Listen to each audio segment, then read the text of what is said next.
Ini tempat istirahat yang kedua ya. Yang kedua.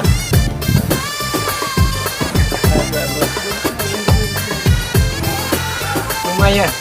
Allahu Akbar. Allahu Akbar.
Oh, dari atas, Pak.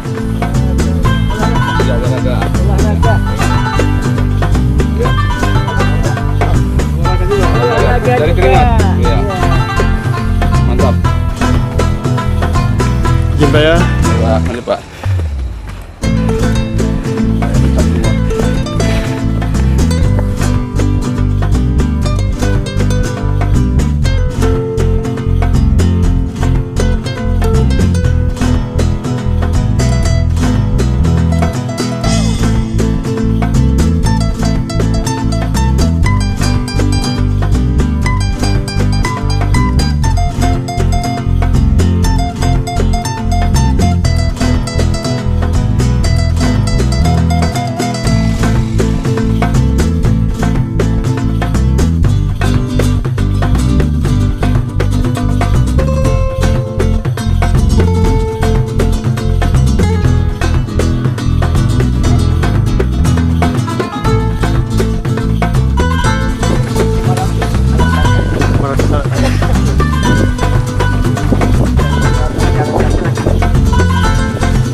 tentang makam papan tinggi atau makam tangga 1000 yang bernama Syekh Mahmud yang ada di makam tangga 1000 ini atau di papan tinggi ini.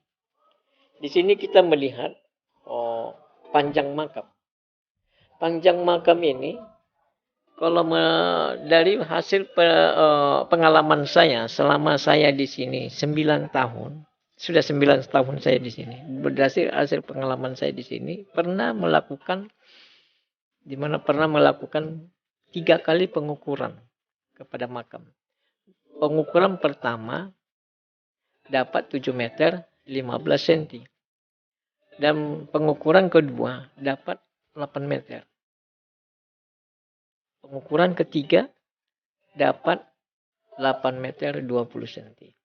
Ini ketika waktu mengukur dari pertama, kedua sampai yang ketiga, saya membuat garis di sebelah kepala dan di sebelah kaki. Dan mengukur 3 kali pun dalam pengukuran itu mengikuti dari garis itu. Jadi artinya di sini dari perbedaan ukuran tadi. Nah, di mana di sini makam ini bisa kita lihat dan bisa kita raba, tapi tidak bisa kita pastikan pasnya berapa. Jadi yang mau saya sampaikan di sini adalah tentang orangnya. Apakah makam ini ukuran makam ini termasuk ukuran orangnya? Berdasarkan dari pengukuran tadi, di sini saya mengambil secara pribadi menyimpulkan ukuran panjang makam bukanlah menunjukkan ukuran panjang orangnya. Karena yang bisa kita raba, bisa kita lihat tadi, bisa kita lihat dan bisa kita raba tadi, tidak bisa kita pastikan berapa. Apalagi orangnya yang tidak terlihat. Jadi seperti itu. Jadi yang di sini tentang panjang makam, di sini saya hanya bisa menyampaikan bahwasanya di sini kita perlu mengambil hikmahnya. Apa hikmahnya? Ya begitulah Allah membuat suatu kelebihan atau memberikan suatu karomah kepada seorang hamba yang soleh, memberi satu kemuliaan baik di skala hidupnya dia masih hidup maupun setelah ia tiada. Artinya setelah dia tiada, kalaupun andai kata dulu awal dari pemakaman beliau itu mungkin sesuai dengan ukuran orangnya, ya mustahil juga orang memuat artinya orang umpamanya tingginya 2 meter terus kemudian dibuat jarak 7 meter kan tidak lazim juga. Saya rasa tidak. Tapi itulah satu kelebihan yang diberikan Allah. Ya Allah kan bisa berkehendak sesuai dengan keinginannya, dengan kehendaknya.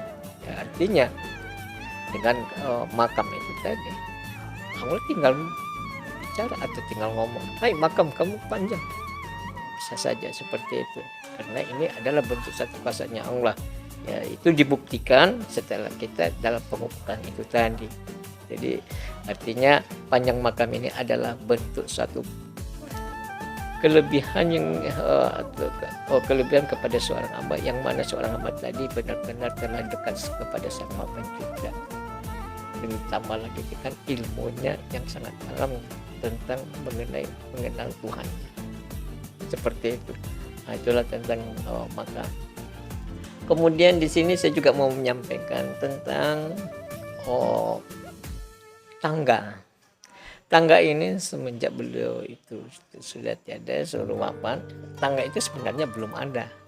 Namun tangga ini dibangun ketika adalah dasarnya atas prakarsa Bapak Adam Malik ketika menjabat wakil presiden.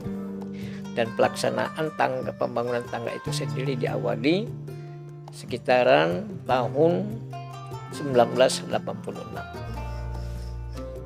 Dan itulah sampai sekarang tangga itu. Dan ya sampai hari ini belum pernah dirobas. Namun keadaannya memang kalau menurutkan zaman seperti kita sekarang ini, sebenarnya dari bagaimana megahnya atau bagusnya bangunan-bangunan yang ada sekarang sangat memprihatinkan sebenarnya untuk keadaan makam ini sekarang. Jadi untuk itu juga di sini ya mungkin ini satu himbauan juga ya.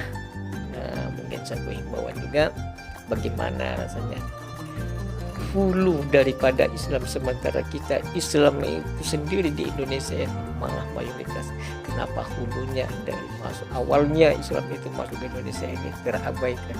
Jadi sini hanya saya cuma sekedar dapat menghimbau, mudah-mudahan kita terpakai semuanya bagaimana kita bisa membenahi awal daripada Islam itu ada di Indonesia. Kira-kira seperti itu tentang makam ini. Lebih dan kurangnya saya mohon maaf. Assalamualaikum warahmatullahi wabarakatuh.